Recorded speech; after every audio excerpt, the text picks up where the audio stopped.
नमस्कार, मैं दानिश अंसार और आप देख रहे हैं पीआरबी। बीजेपी के लिए बुरी खबर है। आपको पता है इस बार बीजेपी अल्पमत में है, पूर्ण बहुमत में नहीं है, बैसाखी पे सरकार चला रही है और लगातार उनके जो अपने ही सहयोगी है वक्त वक्त पे इनको झटका देते रहे। आपने पुरानी तमाम खबरें देखी किस तरीके से जो बैसाखी है वो वक्त वक्त पे डोलता रहा है, चाहे कोई बिल लेके आए, चाहे वो बिल नजूल की बिल हो, वक्फ बोर्ड की बिल हो, तमाम जो आदेश है उन सब पे जो है जो बैसाखी है वो डोलते रहा। इस बार खबर क्या है? इस बार खबर है दलित नेताओं की। वो दलित नेता जो बीजेपी के साथ हैं, वो दलित नेता जो कल तक मोदी मैजिक में गुम थे, मोदी मोदी करते थे, आज किस तरीके से बीजेपी के खिलाफ उतर चुके हैं। दलित नेताओं की बात क्यों कर रहे हैं?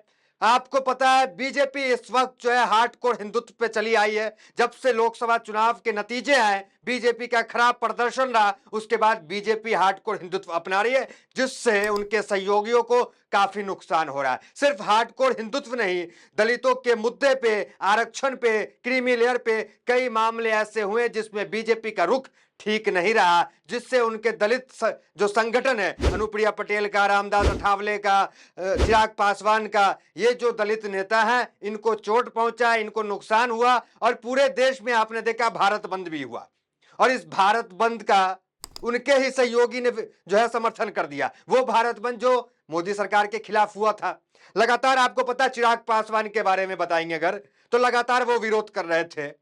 कई मुद्दे ऐसे बीजेपी लेकर के चली आती थी जिससे दलित नेताओं को दिक्कत होती। खबर क्या है, ये तमाम मामला बताने से पहले कि कहां कहां चिराग पासवान और दलित नेताओं ने अपने पार्टी के खिलाफ जाकर बयान दिया, वो भी बताएंगे आपको। उससे पहले आपको बता दे, उनके सहयोगी दलित नेता बीजेपी के खिलाफ चुनाव मैदान में उतर गए और बीजेपी के खिलाफ चुनाव लड़ने वाले हैं।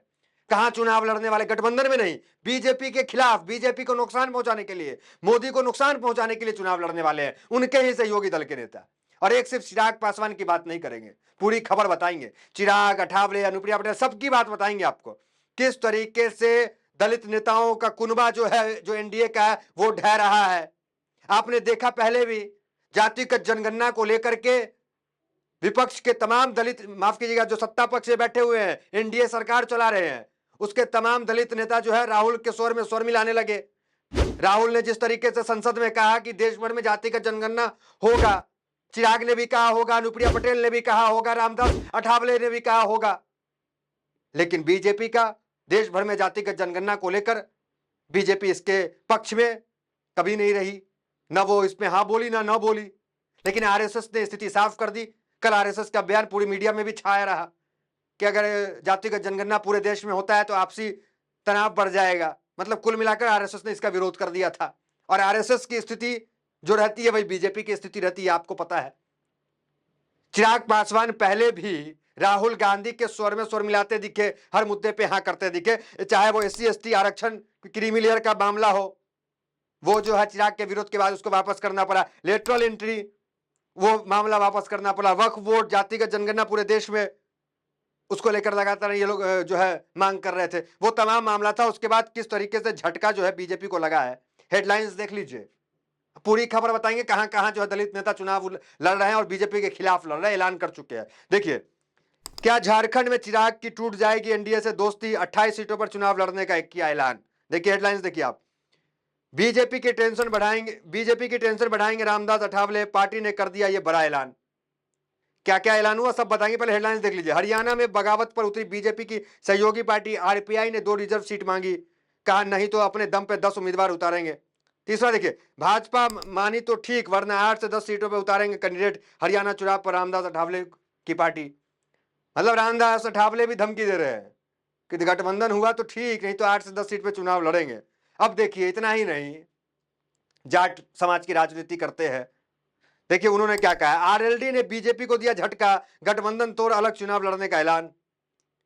तो बीजेपी के लिए ये 3.0, मोदी 3.0, हालांकि मोदी 3.0 कहना मुनासिब नहीं है क्योंकि अल्पमत में है सरकार, एनडीए 3.0 कहिए क्योंकि सब लोग मिलकर के सरकार बनाए। तो एनडीए 3.0 जो है उसमें देखिए कितना फूट है, सब लोग जो है चुनाव खिलाफ लड़ने के लिए तैयारी कर रहे हैं, सब चुनाव लड़ रहे हैं। अब देखिए, अब आर्टिकल पढ़ लीजिए, एक बार देख लीजिए आर्टिकल क्या कहते हैं, चिराग क्या कहते हैं। बात नहीं बनने पर 40 सीटों पर उतारेंगे उम्मीदवार, ये चिराग पासवान, ये जो है आर्टिकल आप देख पा रहे होंगे, वीडियो पॉज करके आप पढ़ सकते हैं पूरी चीजों को क्या है। अब देखिए अठावले क्या कह रहे हैं। रामदास अठावले की पार्टी के हरियाणा इकाई के अध्यक्ष रवि सोनू कुंडली ने बताया कि अगर बीजेपी के साथ कोई समझौता नहीं हुआ तो रिपब्लिकन पार्टी 8 से 10 सीट पर उम्मीदवार उतारेगी। यह अठावले का बयान है, अठावले की पार्टी का। उसी तरीके से जयंत चौधरी भी बयान दे रहे हैं कि जम्मू कश्मीर में बीजेपी के से अलग होकर हम चुनाव लड़ेंगे। और सबका जो बयान है जातिगत जनगणना को लेकर, आरएसएस ने क्या कहा था वो भी आप देख पा रहे होंगे। क्या आरएसएस ने कहा है? समाज की एकता और अखंडता के लिए खतरा है जातिगत जनगणना। इस तरह का बयान जो है साफ सुथरे शब्दों में जो आरएसएस ने दे दिया है। और उसके बाद आप वो भी आर्टिकल देखिए, जातिगत जनगणना पे अनुप्रिया पटेल ने क्या कहा, वो भी पढ़िए, वीडियो देखिए, वो मौजूद है। उन्होंने कहा कि अनुप्रिया पटेल ने कहा कि दबे कुचले व वंचित समाज को उनका हक, सम्मान व अधिकार देना है तो जातिगत संख्या अधिकृत आंकड़ा होना जरूरी है। यह भी समर्थन में आगे। दूसरा देखिए, रामदास अठावले ने कहा कि मेरी पार्टी विरोध नहीं करेगी जातिगत जनगणना का, इससे समाज को फायदा होगा। तीसरा देखिए, चिराग पासवान वो क्या कह रहे हैं, तमाम आर्टिकल देख पा रहा, पॉज करके आप जो है वो उसको पढ़ सकते हैं। सब लोग जो है जातिगत जनगणना के समर्थन में आ गए। और बीजेपी जो बार बार ऐसे ऐसे फरमान ले आती थी जिससे दलित नेता, उनकी राजनीति संकट में आ जाती थी, लेकिन उसके बाद चिराग पासवान उस पर खुल के बोले। तो कुल मिलाकर जो दलित नेता हैं वो बीजेपी के खिलाफ जो है फुल फॉर्म में है और खड़े हो गए, सिर्फ बयान नहीं दे रहे हैं। अठावले कह रहे हैं कि 8 से 10 सीट पे हरियाणा में चुनाव लड़ेंगे। जयंत चौधरी कह रहे हैं कश्मीर में हम चुनाव लड़ेंगे बीजेपी के खिलाफ, बीजेपी से अलग चुनाव लड़ेंगे। चिराग पासवान कह रहे हैं 40 सीट पे चुनाव लड़ेंगे झारखंड में, बीजेपी से अगर गठबंधन नहीं हुआ तो। दूसरी तरफ नीतीश कुमार की बात कर रहे हैं। बिहार में क्या चल रहा है, नीतीश कुमार को लेकर क्या खबर है? सत्ता पलट की खबर वहां क्यास लगाई जा रही है कि कब सत्ता पलट जाए कोई ठिकाना नहीं है। क्या लोग तो ये कह रहे, राजनीतिक पंडित ये कह रहे हैं कि महज जो है औपचारिक ऐलान भर बाकी है, सारी प्लानिंग, सारी सेटिंग हो गई है। नीतीश और तेजस्वी की मुलाकात हो गई है। लालू ने सारे विधायक को पटना में अगले आदेश तक पटना में रहने के लिए कह दिया है। और नीतीश तेजस्वी की मुलाकात जैसे हुई उसी वक्त जो है बीजेपी भी अपने सारे एमएलए सांसद को पटना बुला ली, वहां पे सारी मीटिंग चल रही है। तो क्या नीतीश और तेजस्वी की मुलाकात से बीजेपी असहज हो रही है क्या? तो तमाम सवालात हैं। सोचिए, एनडीए इस बार प्रधानमंत्री मोदी हालांकि विदेश दौरे पे है, पिछली बार भी विदेश दौरे पे चले गए थे और इस तरह घटनाक्रम हो गए थे, और अभी प्रधानमंत्री विदेश दौरे पे है और बैसाखी इस तरीके से डोल रही है।